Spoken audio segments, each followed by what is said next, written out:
My fiancé and I live together near the ocean with many tourist attractions nearby. My family from all over the world regularly visits and stays with us. In return, we stay with them when we visit their cities for various reasons: work, vacation, etc.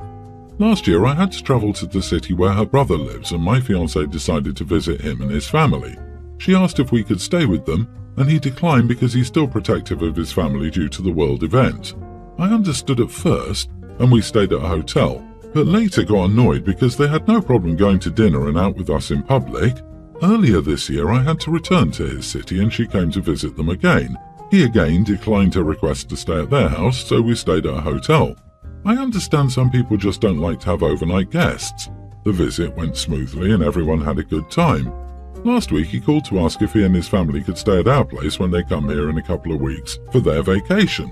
I got really annoyed at this because he didn't let us stay at his house but wanted to stay at ours. I told my fiancée they could stay at a hotel, but she argued they would need 3 rooms for 7 days due to their family size. She then pointed out we always let my family stay with us, at which point I countered with that's because we're always invited to stay with my family whenever we visit their cities. She argued family do things for each other without expecting anything in return. We went back and forth until bed last night.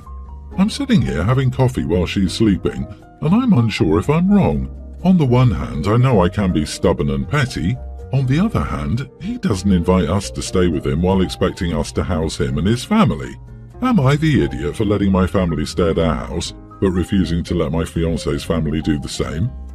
Not the idiot. Tell him because of the world event, you'd feel better if he stayed at the hotel. Don't say it's because you didn't let us stay. Also, how many rooms does your house have? They might need 3 rooms in a hotel, but if your house is small, they're willing to cramp themselves to save cost. How long do they plan on staying? Did they choose your city, though it's touristy, because they thought they'd get free accommodation? Would they go somewhere else if they had to pay anyway? Not just rooms, but how many bathrooms? 3 motel rooms generally mean 3 bathrooms. Interesting, depending on how many guest rooms and bathrooms you have available. I might suggest a local Airbnb, but I'm petty enough that you can't have 2 adults for a short visit. Not sure I'm going to inconvenience myself for a large family for a week. How will you buy food? Are you expected to take time off work and be the tour director? Are you expected to give adults a date night and babysit? Though if the family has lots of children, their house may not have extra space or be very run down and the family's embarrassed. I wouldn't let them stay. That's what I was thinking. They can't accommodate 2 adults but expect them to find room for 6, including kids, for a week? Nuts! I would die on this hill simply because I don't want that many people in my home for a week. And your brother-in-law should not have planned a vacation if he couldn't afford a hotel. She argued family do things for each other without expecting anything in return. That's not actually true. The reason family and friends do things for each other is that family is supposed to be a mutually supportive group, in which everyone contributes in some way, according to their ability. Sure, you aren't keeping score in a quid pro quo way, but the model works on reciprocity. But if they just don't want to be inconvenienced by you, you aren't obligated to offer them free vacation lodging. Update: we have a 4-bedroomed house along with many air mattresses. All of his kids are over 10 and his wife is bringing her sister along and she needs a bedroom of her own. No one in his family has any disability or condition. My fiancée just told me whether they stay with us or not, she's letting her brother borrow her car for the week so that they'll only have to rent 1 car. That means we'll have to carpool that week. This is even more annoying as that would add about an hour to my daily commute. My fiancée is a better person than I am. I can be very petty when I'm annoyed, which is why I usually take cues from her and go with her decisions in certain situations. In this case, I'm very annoyed, which is why we're in an argument. I was pre-screening students for a highly sought-after internship. It only has 5 openings a semester. The interview process is an essay, this pre-screening interview over Zoom, and 2 to 3 interviews afterward. This happens normally in the student's college junior year, so most candidates are in their early 20s. I was interviewing a young man, Dave, 21, from the online campus. Good grades, great essays, and a portfolio. I get an email that there's a third party in Zoom from Gmail. It's not uncommon to have a professor join us to sing the student's praises, and I sent the link. The time comes and it's the student and his mom. I ask the student questions, and like clockwork, the mom interrupts him and talks over us both. Then, for the achievement the student is most proud of, the mom goes into an almost 30-minute tirade about his 5th graded science fair. The allotted time for the interview is 30 minutes, and it was set in a calendar invite. With the mom talking, this pre-screen is almost an hour. The student himself has said a dozen words in that hour. I went to finish up and I said next time, maybe let Dave speak for himself because it's not a good look to have a mom answering all of the questions at his age and this far into his degree program. The mom goes off and starts cussing at me, so I closed the window to Zoom. Days later, my supervisor asked me about it because I red flagged the student in our system to not recommend him for any internships, and the mom has been emailing and calling the school about me to complain. My supervisor acted like I could have handled that better by being more accommodating to the student and his mom. Am I the idiot for telling a mom she shouldn't be in her son's interview? Not the idiot. The only thing I think you did wrong here was let that go for as long as you did. You're right to tell her, but should have done so right at the beginning, not a half hour late. My partner actually has a similar role, albeit for hiring people. Here was his advice. Mom, it was nice to meet you and we're always happy when a student has a supportive family. But this interview is somewhat confidential and has to be conducted one-on-one, so I'm going to have to ask you to log out and simply don't proceed until the helicopter flies away. Very strange for the supervisor to want to accommodate this, by the way. Mom is already harassing the staff at a place her son doesn't even work at yet. Can you imagine the tirade if he had a bad day at work or something? It's a big issue these days. It's called snowplow parents, who don't want to see their kids struggle, so they just handle all the problems for them and leave them ill-prepared for the real world. Mom needs to know she's sabotaging her child. I wouldn't be surprised if she knew. I think you and the mom are both idiots, to be honest. The minute you saw his mom in the interview and taken over, you should have stopped and told them that either she left or the interview won't continue. Flagging him was also a bit extreme. I'd reach out to him personally to see if he needs help, and it should be school policy that interviews do not include parents. My best friend Vanessa, 24 female, and I, 25 female, have been friends since the 2nd grade. We've supported each other's successes and accomplishments, and we're always there when one of us needs the other. We've also always split the check when we go out for dinner or brunch. We've agreed to do that for a long time, plus it saves time and doesn't complicate things for us and the servers, and it didn't matter how much one of us ordered. She was the one who suggested it, and I was like, okay, sure. I'm not really a big eater, so whenever we would go out, I would only order about 15 to 35% of the entire price for both. Vanessa, on the other hand, always has a huge appetite and would order 65 to 85%. The percentages depend on the occasion, appetite, and the price of the food. Recently, Vanessa got a huge promotion at her job, for which she's been working her butt off, and she wanted to celebrate. So she suggested that we go out to this fine dining restaurant nearby, and I agreed because she deserved it. But before I continue, I should add that a few weeks prior, my older sister Bianca told me how ridiculous it was that I was splitting the check by paying half of it when I would only order food that amounted to only a quarter of the check. So before Vanessa and I ordered our food, I told her I only wanted to pay for the food I ordered. She said, okay. When she saw that I was actually paying for my own food, she was like, wait, you were being serious before? Yes, I was being serious, and she said, oh, I wouldn't have ordered so much if I knew you were being serious. The total bill was around $560, and I only ordered around $145 worth of food. I asked her why wouldn't she think I was being serious, and she said that it was because we'd been splitting the check in half for so long that she thought that I was joking. I told her that I'm just sick and tired of paying half when I only ordered a small percentage. Like, I'm paying at least $50 or $100 more than I should every time. So she became a bit mad and said, and you just decided to be a witch and pull this stunt on the day when I got promoted? Fine then, I'll pay for my food. And she did and just exited right after without even waiting for me, which was not cool because she'd picked me up at my place and drove us here, so I had to call an Uber and pay $36 for the ride home. This morning, my phone was full of messages from my other friends saying that I was an idiot for demanding this on the day of her big promotion and for being a cheapskate. I just don't want to overpay so much. It's okay if it's $10 or $20 more than what I ordered, but over $130. That amount can go towards necessities and bills. So, am I the idiot? Not the idiot. "Oh, I wouldn't have ordered so much if I knew you were being serious." Everything could have been an innocent mistake up to that point, but that comment shows she's been taking advantage of you. Also, she's not your friend. She got a promotion and wants you to pay more for her to celebrate it. At a restaurant she picked.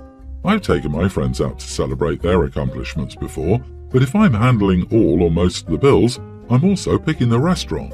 Of course, none of my friends are rude enough to ask me to take them out to a massively fancy restaurant on my dime. The total bill was around $560. What the living heck? OP spent $145. That means she spent almost $420 by herself. How can you spend that amount of money? You mentioned she earns more and you don't understand why she should do this. I earn more than my friends. I often go way over the top when we go out to eat. And you know what happens? I pay more than my share to make sure no one has to pay for me. She doesn't sound like a friend. She sounds like a user. If you still have any doubts, go back and read this line where she said, "Oh, I wouldn't have ordered so much if I knew you were being serious. Your food was 26% of the bill. Her food was 74% of the bill, yet she's still expected to pay 50-50. And she ordered tons of expensive food based on the assumption that you would pay. This has nothing to do with her promotion. I would seriously reconsider my friendship with this person." I have 4 siblings, and all of us have at least 1 or 2 kids under the age of 10.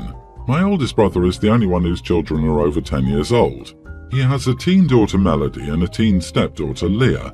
My siblings and I need babysitters for our kids, and a few months ago we started asking Melody to be our sitter. She's been doing a really good job, and it's very good for us because we trust her, so we're not worried about our kids anymore. Also, we like to pay her some extra money each time as a way of spoiling our niece. The problem is my sister-in-law has been insisting that we use Leah as our babysitter too, which none of us wants to do. Every time we ask Melody, she interrupts us and says, "How about Leah does it this time?" It happened again yesterday when I was asking Melody to babysit. My sister-in-law interrupted me and said, "Let Leah do it this time." I finally snapped at her and told her that our kids aren't the only kids on Earth, and sure, Leah can find a job somewhere else. She insists that this is different, that the rest of the jobs don't pay this much, and that they don't have these advantages, referring to us giving Melody a ride to and from our house, taking her out for ice cream afterward, etc. I told her that I was still not giving her daughter a job, and she called me an idiot. Edit: I wouldn't call Leah unreliable, but she's definitely not as reliable as Melody. Once my wife was in an accident and I needed a sitter. Melody already had plans with her friends. Do you know what she did? She cancelled all her plans to babysit for me. Would Leah do that? I don't think so. Is it also a blood thing? Yes, maybe it is. After all, Melody is my biological niece, the one I watch grow up and the one I and my kids trust and love. Not the idiot. It's nobody's business who you trust to watch your kids. You trust Melody, hire Melody. You don't trust Leah, you don't hire Leah. If your sister-in-law wants to have this as an opportunity for Leah to bond with her new cousins and become more part of the family, fine, that's not a problem. OP hasn't indicated or even implied that he doesn't trust Leah. His only response to why he won't hire is, "I don't want to." It seems to me his reason is that she isn't blood, and while OP is entitled to hire whomever he chooses, if you're denying one child an opportunity based solely on blood relations, you are kind of an idiot for it. I disagree. People are talking about giving Leah a chance to bond with her new family and giving her a chance to bond with step-cousins without ever owning up to the fact that to give Leah a chance to do it, OP must take the job away from Melody. Tell me how well you expect this to work for sibling blending. It's not taking away her job. It's simply splitting it. No one's saying Leah has to take every babysitting gig. There are 4 siblings with 4 to 8 kids between them. It's not going to kill Melody if Leah takes on the babysitter role occasionally. Yeah, sure. Does Melody want the job split? No, she wants to make money. Does Leah have to babysit for her step-cousins? No, there are other gigs out there, but they don't pay as well or give the same perks. So the biggest issue here is Melody, right? It's only reasonable to force Melody to give up her money for her new step-sibling, right? Blending families takes time, and there are other ways and times to do this besides a way that literally takes away money from Melody and risks resentment there. My sister and her 3 kids are living with us for the next 3 months. That's when our HUD housing becomes available. Slowly, my sister has been setting rules with me like she owns the place. She goes to a psychiatrist and has new rules and boundaries with me every time she comes home. Recently, she's gotten her and the kids into clean eating, and she insists if I grab fast food, I should eat it in the car for her kids not to see me bring it in. The new one is that she created a chore chart at her psychiatrist session so I can do my part at home. She's living rent-free and works only 16 hours a week. She tried to tell me she felt like a live-in servant because the house was always dirty. I never had a problem with keeping my home clean with just me, and the house is probably dirty because of her and the 3 kids. We got into an argument about boundaries and rules, and she suggested I go with her to her psychologist next week so they could both talk to me. I told her I think she should find other living arrangements because my place is terrible for her. She said I was being mean and she was just asserting her boundaries. I told my sister she could go assert those boundaries in a homeless shelter, or go live with her psychologist because it's my home and I'm not changing my routine for her. My sister has literally locked herself in her room with the kids and has been crying for hours now, but I think her rules are inconsiderate to me. A psychiatrist can kick rocks because this isn't my sister's home, and she shouldn't be trying to enforce chore charts when it's her and the kids wrecking my place every damn day. Boundaries? Who's her therapist? Jonah Hill? LOL, not the idiot. She doesn't get to set rules and boundaries about your house. I bet her psychiatrist doesn't know she's living there rent-free. Ask if you can accompany her to a session one day. Honestly, I wouldn't even get involved with going to a psychiatrist with her and giving any credence to her boundaries BS. Her poor kids. I can't stand people co-opting terms like boundaries to try to force others to behave in certain ways. That is not a boundary. A boundary represents a standard of acceptance, and if your messy home isn't meeting her standard, she can enforce her personal boundary by finding somewhere else to stay. Yeah, this is full-on weaponized therapy talk. I'm so curious how she spun this to her psychiatrist, if there even is a psychiatrist at all. OP, this is the time that you get to set a boundary and rules with the consequences of your sister getting 48 hours notice that she needs to move out if she doesn't follow them. And I would make sure to include everything that you can possibly think of. If she doesn't agree, she leaves. You could give her a hands-on lesson since she seems so curious about boundaries.